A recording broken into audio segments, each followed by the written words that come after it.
Welcome to This Explainer. Today, we're jumping right into an absolutely fascinating ancient narrative detailing the exact night the Prophet Muhammad was born, roughly 1400 years ago. Whether you know this history inside and out or are diving into the specifics for the first time, the source material breaks down an unbelievable sequence of global anomalies that occurred on that single, pivotal night. So what did the world feel like the exact second history changed forever? The source material asks us to picture a world draped in a thick, almost heavy spiritual darkness. It's this setting of profound, global quiet that is suddenly interrupted by inexplicable shock waves. We aren't just looking at a local event. The heavens and the earth seem to physically react all at once. To really set the stage, the narrative describes these massive, instantaneous anomalies occurring globally before we even zoom into the birth itself. We're talking trembling empires, sacred fires suddenly dying out, and hundreds of stone idols literally falling flat on their faces. It's like the universe was abruptly shifting gears. Section 1. Aminah's Vision of Light.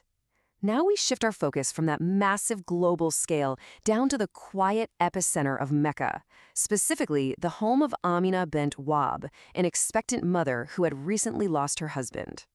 According to the text, as her time approached, Aminah didn't feel that heavy physical burden you usually associate with pregnancy.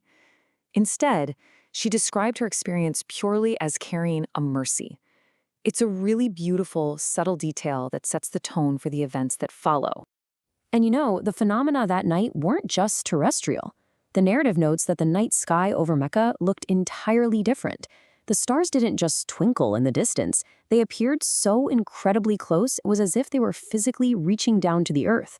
The whole atmosphere was just charged. As the birth occurred, the text describes a powerful light radiating from Aminah, a light so brilliant she could actually see the distant palaces of Seerah. This represents the arrival of the Nur, or the chain of light, passed down through the generations starting from Prophet Adam to Prophet Sheeth and culminating right there with Prophet Muhammad. Section 2. The Fall of Empires. While that epicenter in Mecca was completely silent and bathed in light, the narrative explains that the rest of the world was plunged into total chaos. The text draws a super stark contrast here: silence in Mecca versus total chaos in Persia. At the very moment of this quiet birth, 14 massive columns in the great palace of the Persian superpower, the undisputed empire of the era, suddenly cracked and collapsed without warning. Further illustrating this massive geographic upheaval, the sources describe severe environmental anomalies happening at that exact same second. The Tigris River suddenly overflowed, completely breaching its banks. Meanwhile, over at Lake Sawa, also known as Tabaria, the exact opposite happened. It dried up in an instant. The earth was totally thrown out of its normal rhythm.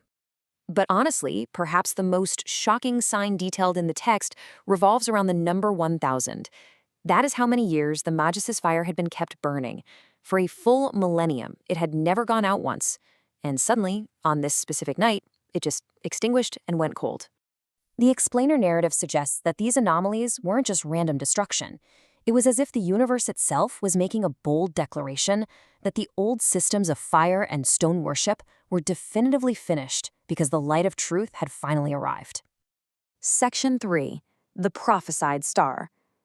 The mystery deepens even more when the text introduces the reaction of religious scholars who are actively studying the night sky in Mecca.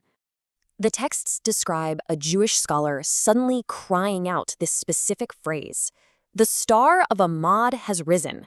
Having deeply studied their ancient books, he recognized the exact celestial signs prophesied to herald the arrival of a new prophet. But there was a huge twist.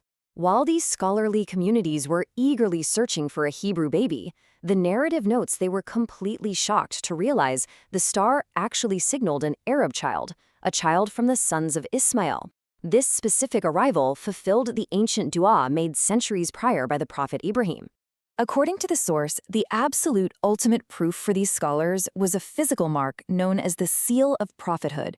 It was located right on the child's back. For those who knew the scriptures, this was the definitive proof that he was the prophesied final messenger.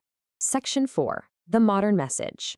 Okay, so we've looked at the history and the cosmic events, but the narrative then asks us to consider a really vital question. Why do these ancient events actually matter to a modern audience today?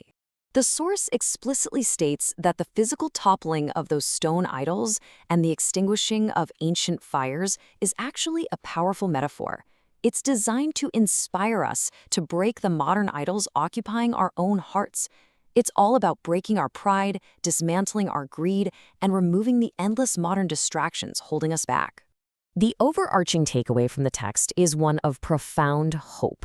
No matter how incredibly dark the world feels, and it can feel pretty dark, this historical event symbolizes how rapidly things can fundamentally change. The light of Allah can shift reality in a single second. So, as we conclude this explainer on the birth narrative of the Prophet Muhammad, consider this final thought from the source material. How can you carry a bit of that nur, that light, into your own challenges and your own dark times? Take a moment to reflect on how you might apply this ancient light to your life today. Thanks for exploring this with me.